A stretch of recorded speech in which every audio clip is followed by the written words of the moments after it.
Welcome to Not Milk Never Milk. Subscribe if you're lactose intolerant. You begin by confirming the iPhone is on the activation or setup screen so recovery can proceed. This matters because some methods require a signed-in Apple ID. Once done, make sure you have your Apple ID, password, and a 2FA device ready.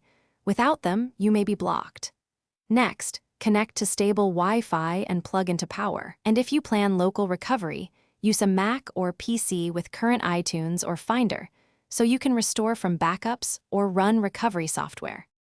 Now you choose the safest path, restore from backup. If you used iCloud backups, sign into your Apple ID during setup and select the most recent backup. This restores apps, photos, and settings because Apple stores a snapshot of your device.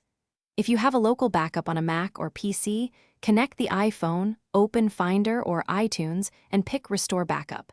This is faster and preserves larger files. Make sure the backup date aligns with the data you need. And wait, don't interrupt the transfer.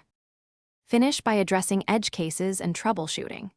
If official backups are missing, consider reputable third-party recovery tools, but use them carefully because they access raw storage. If a restore fails, put the iPhone in DFU mode and reinstall iOS, then retry the backup restore. DFU forces a low-level reinstall that can fix corrupted installs. Also update Finder/iTunes and your computer OS. One key tip: verify Apple ID two-factor code.